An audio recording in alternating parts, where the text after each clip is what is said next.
Today we're going to talk about a ministry opportunity that is for caregivers in your community or in your church. Are you ready? Because it's time. You're listening to the Church Digital Sidekick Podcast, part of the TCD Podcast Network. Hey heroes, my name is Tom Pounder and this is the Church Digital Sidekick Podcast. This is the podcast where I bring on ministry leaders and we talk about how you can do ministry more effectively in this very digital and online world. And today I've got my friend Jeanette Yates back with me. She works at Texan Church, but she's also doing something new for caregivers. And I think this is a really unique conversation that we have because one, it's not all digital and online that we're really used to focus on, but it really all impacts us as ministry leaders. Because as Jeanette and I talk about is that you will be a caregiver at some point, whether you're a caregiver now or you're a caregiver in the future, or you will be someone who receives caregiving. That caregiving impacts all of us. And as Jeanette talks about, there is a real ministry opportunity for your church and your ministry. So what does that look like today? That's what we talk about. I'm really excited about it. But before we get into it, I do want to highlight the Church Digital. At thechurch.digital, the website, there's lots of podcasts, there's lots of blog posts, there's lots of coaching, there's cohorts. There's so much digital encouragement for you in today's world that can help you serve people in your community, both locally and online. And so if you've never checked out the Church Digital, make sure you go to it. I've included the link in the show notes, but it's thechurch.digital. You can go there today and learn more about digital and online ministry and how it impacts you. Whether you're, again, doing metaverse ministry or in-person ministry, online and digital ministry always impacts us in some way. Check out thechurch.digital today. All right, so without any further ado, let's get into the conversation with Jeanette Yates. All right, with me right now is the one and only Jeanette Yates. Jeanette, how are you? I am great. It is always a pleasure to come join you on the podcast, Tom. I mean, I'm practically a co-host, I feel like. I think you're up there with Yeah. the most asked or the person who comes on my show the most. That's Yeah. You are up there between Yeah. you and Corey Sullivan. And I haven't had Stan on in a while, but Yeah. he's up there for a while as well. So You need to have Corey and I on at the same time so we can duke it out. Who's the better guest? yeah, well, I mean, secret's out. You're the better guest. I mean, it's good. Well, Jeanette, you've been on my podcast a number of times, and I'd be surprised if someone's listening that doesn't know who you are. But just in case they don't know who you are, give a quick little bio about who you are, what you do. Well, my name is Jeanette, and I am the community manager for Texan Church. And that means I get to hang out with our community online. So I'm all over Instagram, I'm all over Facebook. I mean, we kind of hang out over there on whatever Twitter's calling itself these days. But that's my job, is to make our members and our community feel known, noticed, and loved. So that's what I do. Yeah, and you're quite good at it. Well, thank you.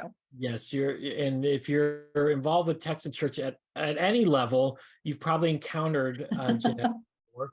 She's fantastic. Wait, really side note question. Yeah. Are you on Threads? So Texan Church is not on Threads, and and it's not like, oh, we're not ever going to do it. But basically, one of the things that we talk about all the time when we are talking about communications and churches is like, do what you have time for and do it well. And at the time Threads came out, I was in the middle of, kind of what we're going to be talking about today. I was in the middle of a lot of stuff with my caregiving journey with my mother.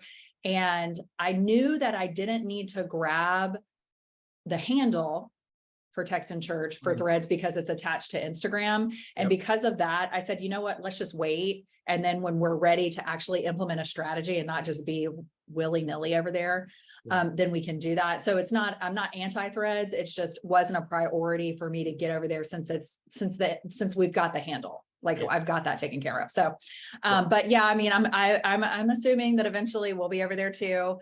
It all depends on where our audience is, where we feel like people are that need to know more about how to communicate with their churches and connect with them. And so that's the decision-making process, not what is the new shiny thing. I'm in observation mode there. I'll post things probably once a day, maybe some days I'll forget. I've forgotten about it more than I thought about it. Right. Again, it can't compete with Twitter or X or whatever right now. Maybe down the road it could, but right now it can't compete. So I still like to hang on Twitter more than I Yeah. do any other platform. Okay. So I know we've got to get started with our actual point for today, but here is a side note. I have trouble because I click the wrong thing thinking I'm going to Threads, and I go to X because now they're both black and white logos. yeah, that and TikTok, they're all black and Yeah. white. It's like, come on, guys. I mean, but again, part of the thing that distinguished Twitter was the bird and Yeah. you know, and I miss that. So Yeah. I have an opinion. Anyway, We can talk about that another I time. was going to say that's a whole nother episode, Tom. Yeah. Well, to get into what we're talking about today, you had just actually finally gone all in. You've been a caregiver for many, many years, ever since I've known you. Yeah. And you have now officially gone into work with caregivers and be a support for caregivers. So Yes. tell everyone what you're doing now. This is not in place of Texan Church. This is Yeah. on a side of what you Yeah. do. This is like my passion Yes. project, but I also take it very seriously because, I've been a caregiver in some respects for my mom since I was 8 years old and she was diagnosed with her illness. And then as, the past 40 years have gone on, she's now in a phase where she's in need of full-time care. And unfortunately, I am not able to do that. Her physical needs and my care abilities do not align. And so she is now, over the last few months, we've had to place her into long-term care, but that does not change my role as a caregiver in the sense that I'm still her advocate, her support, and like I said, have been for most of my life. And so one of the things that has happened over the last several years, she's been in the hospital. She was in the hospital 37 times in the last 5 years. Wow. And so even though it wasn't my full-time job, it was my full-time job in addition to my full-time job. And I'm also a parent, a wife, all those things, volunteer at church, all of that. And so one of the things that I really felt like was there was a missing piece in the caregiver. They call it the care economy. There's a missing piece. So there's a lot of resources out there for caregivers to talk about how hard it is to be a caregiver. I don't know what the deal with the insurance and the finances and the selling of this, and then the logistics of actually caring for someone. There's a lot out there. I mean, there's Family Caregiver Alliance, and there's a lot of, influencers coming out now that are really supportive of caregivers. But one of the things that I really felt like was missing was actually helping the caregiver take care of themselves. So there's a lot of help for the caregiver to take care of their loved one. And then it's mentioned, don't forget to take care of yourself, and everyone I've talked to, and the way I always feel when I hear that is when the heck am I supposed to do that? Yeah. I'm already burnt out and tired and all of these things. And so what I did, I had to figure that out for myself, because I have I love fitness. And I mean, I have a background in that too. But I also have a background in, having an eating disorder and all of those things. And so when I wasn't taking care of myself physically and emotionally, I noticed that I was getting pulled back into some of that negative stuff that I thought I had long since walked away from. And so I was like, you know what, this is going to happen to more and more people because more and more people are becoming caregivers at younger and younger ages. A lot of us are in the sandwich generation, which means that we are both caring for our children and our parent or parents. And so I was like, you know what, I want to just talk to the caregiver and I want to tell them, you can take care of yourself just because you're a person, not because you need to take care of yourself so that you can take care of other people. You can take care of yourself because you're a worthy human. And from a Christian perspective, we can say, God created you to be you. And yes, of course, he created us to do great things in this world, but that's not why we were created as beings in his image, and we're supposed to care for ourselves because, that is full stop. Yeah. And so that's where I really want to step into that space and say, okay, how does that actually, what does self-care even look like for someone who doesn't get enough sleep? It doesn't, is constantly taking everybody else to the doctor who may not have time to, what does that look like? And so what I do now is work with caregivers to create their own customized plan that is it's unique from everyone else's, because everyone else has a different story, different circumstance.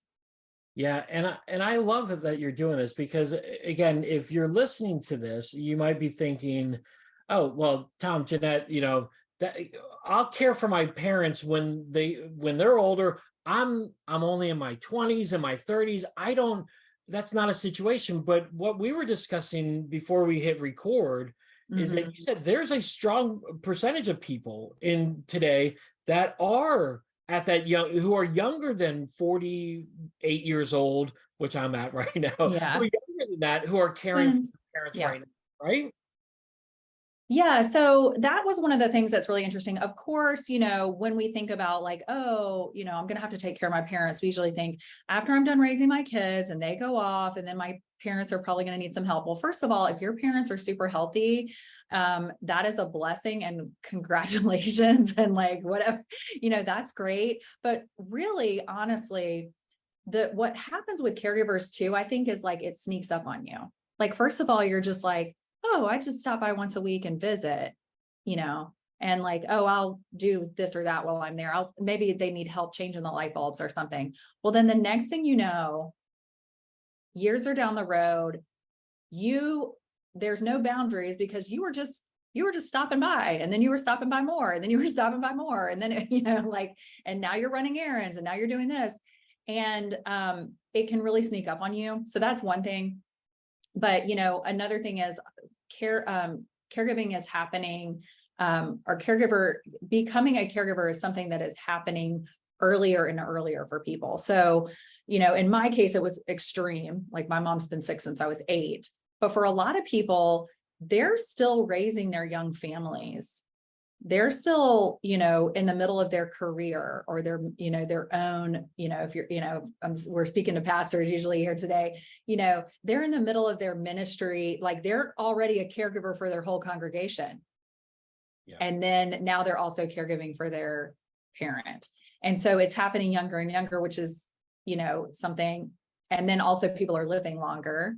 Yeah. And so at the time of caregiving is longer. And so, yeah, it's definitely something to think about. And then to your point, while the majority of caregivers are 50 or older, 44, I think it's like 44% are between the ages of 18 and 48. Yeah. So that's a lot. That's most of the people. Yeah. And okay, so a few things that you hit on really quick is, again, to this point, my mom passed away when I was 39 years old, and she had cancer when in my mid 30s. So I wasn't necessarily caring for her. My brother did a fantastic job, my older brother, but I was there, and I was helping care for my mom, who was an hour and a half away from us, where we live right now. And so it does affect younger generations, because people will get sick. They will get these illnesses. Again, how old is your mom? My mom is only 69 years old.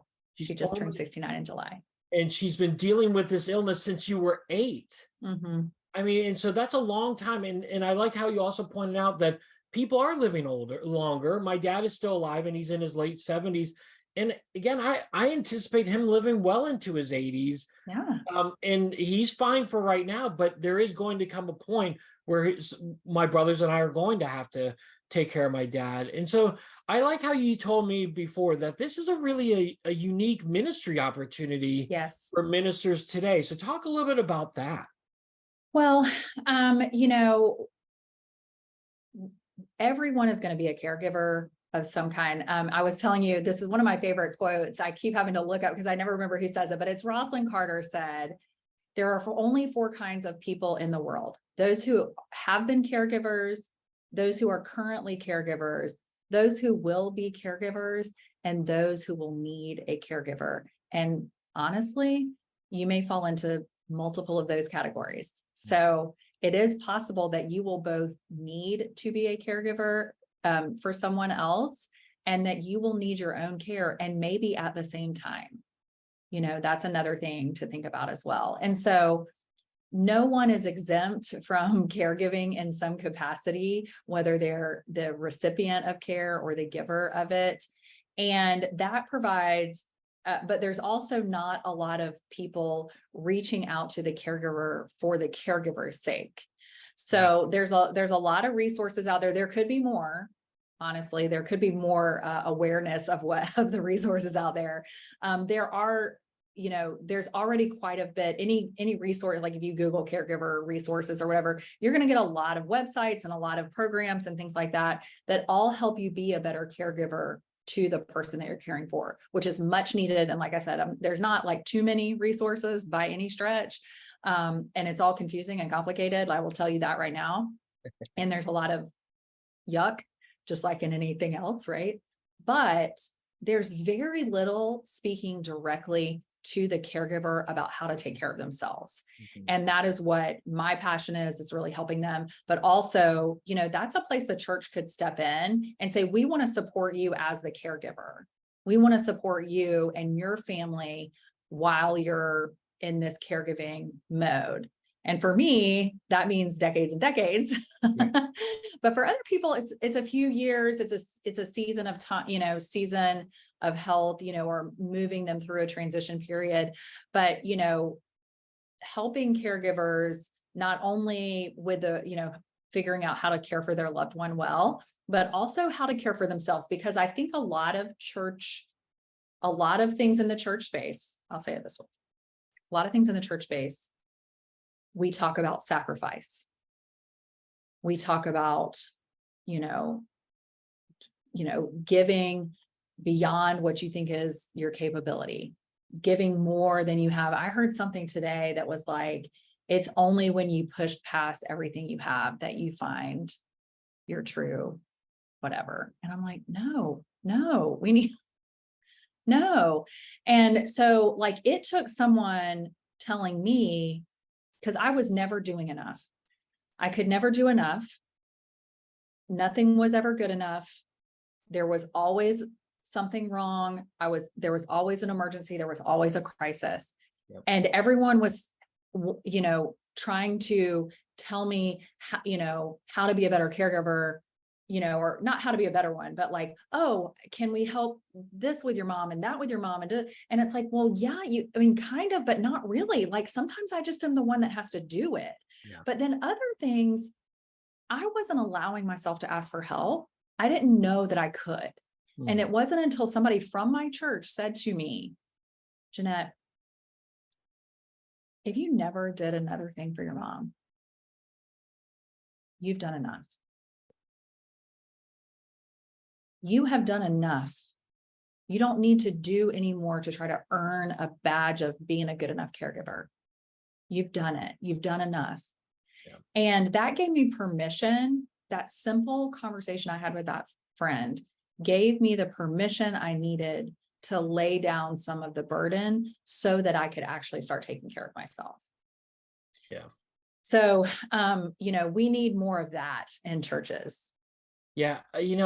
As you're talking about this, I'm actually thinking about that group Al-Anon, Yes. for the alcoholic, but then you have Al-Anon for the family members or the friends who are with this. Yes. And I think what a great ministry opportunity. I also think of that great group called Grief Share. Yes.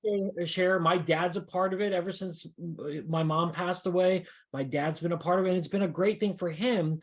But again, we need something for the caregivers, right? People who are thinned out because of they have nothing left in the tank. Because all they do is give. Need something for that. And it is a great ministry opportunity. Well, and you mentioned Al-Anon, and I think that's a great example. And here's why. I don't know if you've ever been to an Al-Anon meeting, but I've been to many.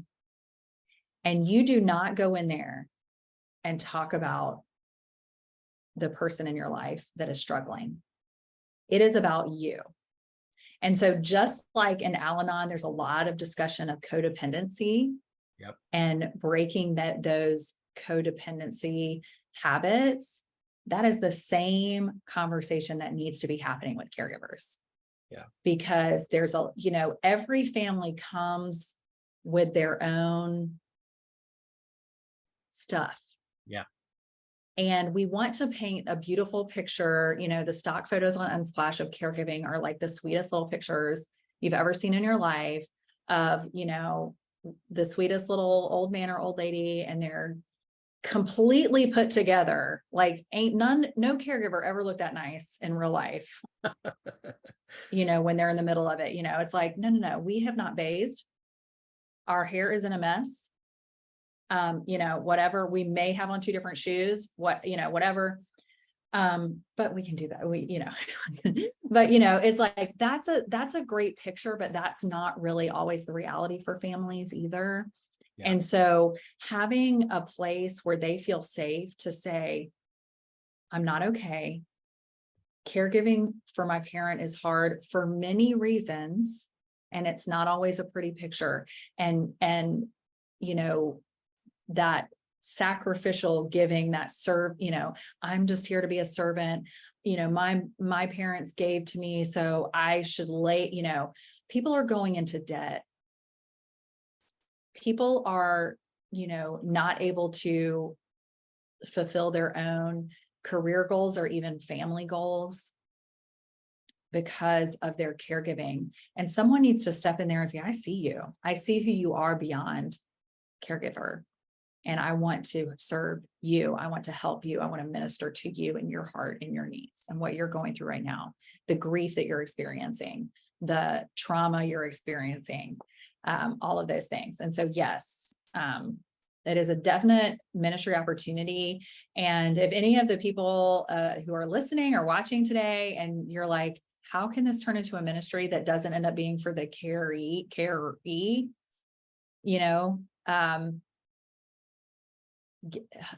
hit me up, like, come on X or Twitter or whatever it's called. Reach out. I'll brainstorm with you lots of things that caregivers need that are separate from just like, here are some community resources about Medicaid, which again, we do need, but also well, you can definitely hit Jeanette up on Twitter or X or whatever. She'd love to talk to you. But actually, I was going to hold this to the end, but we can also just talk about it real quick right now. Jeanette's been very gracious, and she's actually given a person on whoever's listening here and who's in this situation. If you're in the situation and you want to talk through some stuff with Jeanette, she's given away a free hour that I'm going to have the link in the show notes. So you can just click on that link and schedule a time with Jeanette on that. She would love to talk to you about this and really help you process through it and get you on that path to being healthy. I mean, yeah. So that's been great, Jeanette. Yeah. So I really did want to offer something to anyone listening today, anyone, a part of this podcast that is whether you're a caregiver yourself. So are you caregiving for a parent, or maybe, I have a community that focuses on self-care for caregivers. And a couple of the people in there are they're caregivers for their children. So their children have severe disabilities and they are 100% their full-time caregiver. And that is another, we didn't even talk about that as a whole other thing, right?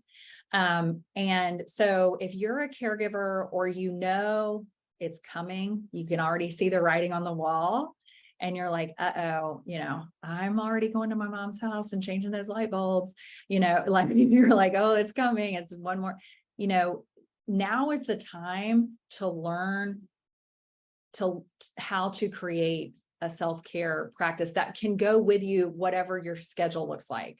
When your to-do list starts to be a bunch of things that you can't get done, because that's what happens when you become a caregiver. It's just, there's never an end to that list, and if you're on the end of it, you never get there.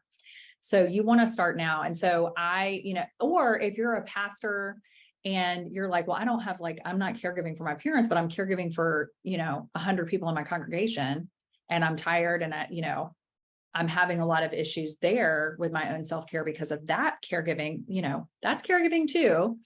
I would love to work with you. I can, if you hop on a call with me, and if the times don't work, listen, I have it ratcheted down pretty tight. But if you're looking at those times, you're like, that doesn't work. Just hop on X or Twitter. Will you link my handle too for them, Yes. Tom?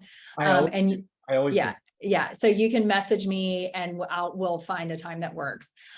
So I'm flexible, but also very, the caregiving schedule is sporadic. So, but if you do that, we can talk through, I'll do a self-care assessment. So we'll assess where you are with your self-care. You're probably doing better than you think. And then we'll talk about some ways that you can improve your self-care that are simple, that don't take a ton of time or energy, and you can kind of just integrate them into your life. So I'm happy to do that for your people. That's awesome. And I'm actually glad that you mentioned self-care for parents who have children who obviously you and I, we both have kids of our own, and it takes a lot of energy. But again, sometimes your child has more needs than other parents do. And it takes a lot of extra work that you're doing. This applies to you too. I mean, so and so that's why, again, I love the simple fact that you're thinking this is a ministry opportunity for churches, for pastors to minister to the community in a different way. And I love that you're doing this. So kind of as we get closer towards the end here, what would be some encouragement that you would give to pastors or ministers who are thinking about this, or who are even looking at their own lives and saying, man, I've got all these things, I've got to do this, and then I also have some other things that I have to take care of that are beyond my job? Well, so there's a couple of things that I think about, just if you're like, okay, how can we help caregivers like next week, right? Like, how can we do that? The easiest, hands down, number one thing is like, just show up with, or send them a DoorDash. Send them a DoorDash. I know everybody wants to coordinate one of those meal trains. Hop on board. Woo woo. I love a meal train. However, practically speaking, a DoorDash or, Uber Eats or whatever is going to be more helpful, because then I can, like, instead of having to coordinate with all the things and who's going to be home in time to, like, I can just do the DoorDash when I have it, when I can. Or now my kids are old enough, I'm like, here's the DoorDash somebody gifted us. Or sometimes I'll tell them, this happens too, where they'll call and say, we are bringing dinner. What do you want? You can choose. Somebody said one day, go to the Cracker Barrel online menu and tell me what you want, and I'm going to bring it to you. Things like that. So food. And I will mention, it's interesting because, we're talking about like, what can you do? One of the members of our community, she has her own caregiving and self-care journey. And one of the things she started a nonprofit. It's called the Well Seen Caregiver. And they actually do, they take donations for caregivers to do the meal. So you can donate to them and then they provide the meals. So there's something like that too, where the ministry, can collect donations, and then the DoorDash or meals, if you want to do meal train, knock yourself out. But, there's that. So that's the number one thing. And then I think just, making sure, the words that you speak to caregivers are to them, not just about their loved one. Those are my two biggest tips. Like, first of all, feed us or buy us coffee. We'll take either one. And then the second thing is, ask me how I'm doing. You can also ask how my mom's doing, but ask me how I'm doing first. Ask about my children, ask about my husband, ask about our family. When you're talking to us, ask what are we enjoying? And if we can't tell you anything, that's a red flag. That's a place to start a ministry right there. Yeah. Wow, this has been great. This has been encouraging. Again, I've loved to see, we've been friends for a number of years, and I've seen your journey about always taking care of your mom. You are a fantastic daughter. You're a fantastic mom. You're a fantastic wife. I see that stuff. And again, we've met in person too. So yes, finally. And so, but I know who you are, and I know your heart. And again, who you are really radiates through in everything that you do. And so I appreciate you. I appreciate all the sacrifices you have made for your family and for your mom. It's just, it's so encouraging for me to see. It's so inspirational. So I want to thank you for that. And I think literally, if you're in this situation, or it's coming down the road, you can see it. You got to connect with Jeanette. You got to connect with her. Take her up on the free conversation. Hit her up on Twitter or X. She would love to talk to you a little bit more. We don't know what to call it. I'm also the self-caregiver on Instagram, and I do share a lot of self-care tips. I also share a lot about boundary setting and things like that. So, that's a great place to follow me as well if you just want to like get to know me a little bit better, get to know my journey a little bit better. And then of course, please connect with me. Make sure you grab the link though, because all my other free sessions are not as long. So if you want to make sure that you get the deal, please do that through Tom's link so that we can have that full hour so that I can get to know more about you and your journey. That's great. Well, Jeanette, you're awesome. I appreciate this. It's always great having you on the podcast. Well, thank you so much, Tom. It is always a pleasure. I'm your favorite. I know. I know. All right. Enjoy your day, Jeanette. Thank you. Okay, so what did you think of the conversation? What stood out to you? Are you a caregiver? Do you need help? Do you need encouragement? Listen, Jeanette's not joking. Click on the link in my show notes and she would love to talk to you and help you work on a plan and work with you. I mean, I think it's an amazing opportunity because as I even shared, my mom needed caregiving at some point before she passed away. My dad will need it at some point. And so what does it look like for me? What does it look like for you in your situation? Talk to Jeanette today. Again, you can hit her up on the link with the calendar, or you can just go to Twitter and check her out. Again, all her links are in the show notes. I would strongly encourage you to talk to her about that today. All right, heroes. Well, again, thanks so much for being with me. As always, if you enjoyed the podcast, subscribe to it. It's on YouTube, it's on Apple, it's on Google, it's on all the different platforms. Subscribe to it today so you can get it on the platform you like the most, and you can get these every time they come out. All right, well, I hope you have a great rest of the day, a great rest of the week, and until next time, have a great one.